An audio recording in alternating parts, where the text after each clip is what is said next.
ABC's Sam Donaldson was there for that first hello. Ready to go was the signal from President Reagan as he waited in the Fleur-d'Eau mansion on the outskirts of Geneva, site of this first day's talks. At precisely 10 a.m., the Russian-built black ZIL limousine drove up, and out stepped the General Secretary of the Soviet Communist Party, Mikhail Gorbachev. They shook hands in the driveway, the first moment of meeting for the 74-year-old American president and the 54-year-old Russian leader. Then they posed for pictures on the back terrace. "Where's your overcoat?" Gorbachev must have said in Russian. "I left it inside," the president seemed to say in English. But no matter the language barrier, inside as they posed for the press, the interpreters were present. Mr. President, what are you going to say to Mr. Gorbachev, sir, to try to convince him that you want peace? Sam, that will be the subject of the meetings, I think, for both of us. And I believe we both do share the same views. Mr. General Secretary, Mr. Gromyko once said of you, "You have a nice smile, but iron teeth." I guess meaning you're tough. It hasn't yet been confirmed. As of now, I'm still using my own teeth. I think that both the President and myself have good grounds to believe that we can have a good talk. With the press gone and top aides left to wait, the two met alone with their interpreters, not for the 15 minutes scheduled, but for a full hour. When they finally joined their aides for the first plenary session, the president said they talked about lots of general topics. And Gorbachev was asked whether the length of the private meeting was a good sign. I don't think so. It had worked so well, perhaps, that after cutting short the second plenary session of the day, one similar to this one held in the afternoon, President Reagan led his guest on a walk down to a bathhouse by the side of a small swimming pool, where by a roaring fire, again, just the two of them, plus interpreters, talked for almost 50 minutes. And what did the day's talk produce? When the word came, it turned out to be that both sides had agreed there would be no word. Instead, there would be a news blackout until the summit is over. Those who talk don't know what's going on, and those who know what's going on won't talk. The U.S. side did say the atmosphere today was good, businesslike, not like the combative meeting between Gorbachev and Secretary of State Shultz in Moscow 2 weeks ago. Not the same atmosphere as the Moscow talks. Tonight, the Gorbachevs hosted a dinner at the Villa Rosa, where they are staying for the Reagans. Nancy Reagan and Raisa Gorbachev met each other's husband for the first time. They posed for pictures, and again, lots of smiles. But if there is more here at this summit than smiles, no one will say. Sam Donaldson, ABC News, Geneva. With a smile and a handshake and some modest agreement, the Geneva summit is over. This day began when Mr. Reagan and Mr. Gorbachev made one final formal appearance together in Geneva, and that's where we begin. Here's our White House correspondent, Sam Donaldson. They met for the last time in this summit at the International Press Center beneath their respective flags to report on what they had and had not accomplished. To the audience of officials and reporters, each delivered short remarks. Gorbachev went first. Мы с президентом проделали большую работу. The President and I have done a huge amount of work. Углубленно. We've decided that we must help to decrease the threat of nuclear war. We must not allow the arms race to move off on into space, and we must cut it down on Earth.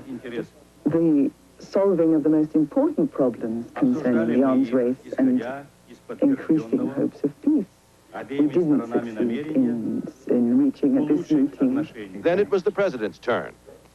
I came to Geneva to seek a fresh start in relations between the United States and the Soviet Union, and we have done this. When the two leaders had finished, Foreign Minister Shevardnadze and Secretary of State Shultz signed a new cultural exchange agreement. Consulates in New York and Kiev will also be opened. Mr. Gorbachev and Mr. Reagan looked on in clear delight. But the big news about people-to-people exchanges was not in the fact that artists and scholars and the like will visit, but that the two leaders have agreed to meet again in two future summits. Next year in Washington, the year after in Moscow. Leader Mikhail Gorbachev has arrived here in Washington. In fact, he's already well ensconced at the Soviet embassy, a 5-minute walk from the White House down there. His arrival here today makes many points, including the one that this normally cynical city can get fairly excited when you can smell history in the cold evening air. Mr. Gorbachev is the first Soviet leader to visit here in 14 years.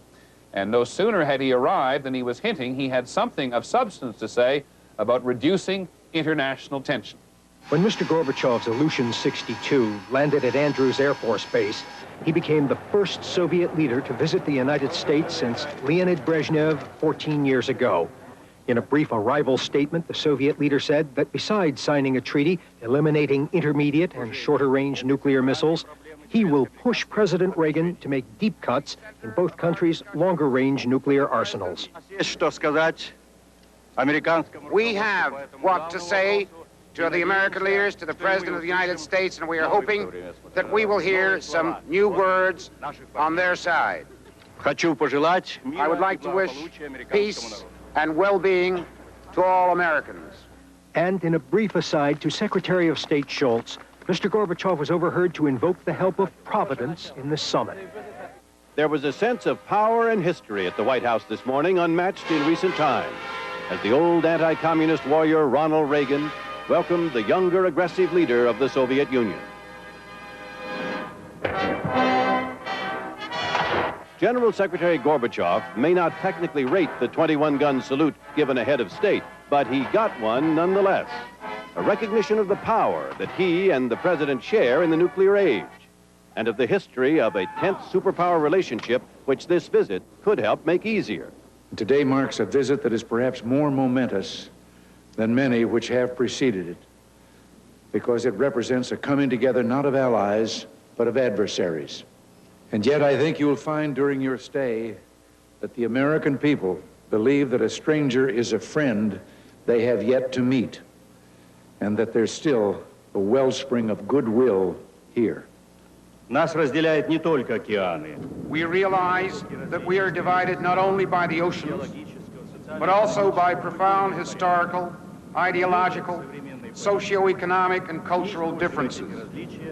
But the wisdom of politics today lies in not using those differences as a pretext for confrontation, enmity, and the arms race.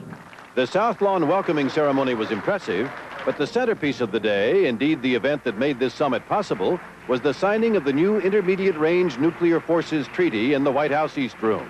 Before an audience of each country's top officials, including a delegation from Capitol Hill, the two leaders signed 2 copies of the treaty. And with a stroke of their pens, set in motion over the next 3 years, the complete elimination of medium-range and shorter-range missiles worldwide. About 850 for the United States, about 1,900 for the Soviets. The two men exchanged pens at the signing and exchanged messages in a mood that was both formal to match the deed and informal to match the new spirit of harmony the deed represents. The treaty, whose text is on this table, offers a big chance at last to get onto the road leading away from the threat of catastrophe. It is our duty to take full advantage of that chance and move together toward a nuclear-free world. We can only hope that this history-making agreement will not be an end in itself, but the beginning of a working relationship that will enable us to tackle the other issues, urgent issues before us. We have listened to the wisdom in an old Russian maxim, and I'm sure you're familiar with it. Mr. General Secretary, though my pronunciation may give you difficulty, the maxim is doverяй no проверяй, trust but verify. На каждой встрече вы это повторяете. You repeat that at every meeting. Michael Deaver couldn't have imagined it in his wildest dreams. Ronald Reagan and Mikhail Gorbachev strolling around Red Square in Moscow, taking in the sights and talking to the tourists. Господин президент Reagan. Well, how do you do? So friendly was it all that at one point, President Reagan threw his arm around Gorbachev, just a little short of a Jimmy Carter Brezhnev bear hug. And at another point, completely took back his evil empire pronouncement. You still think you're in an evil empire, Mr. President? No. Why not? I was talking about another time and another era. But if Gorbachev was charming the president was reaching out to the Soviet people today with his own patented brand of charm. lunching at the Writers' Union with such artists as historian Roy Medvedev and poet Yevgeny Yevtushenko. Although during the speeches, Mr. Reagan, who hadn't slept well overnight, nodded occasionally. But the centerpiece of the president's day, indeed of his effort to reach the Soviet public, came at Moscow University, when, in an address to the student body, Mr. Reagan made the case for democracy and freedom.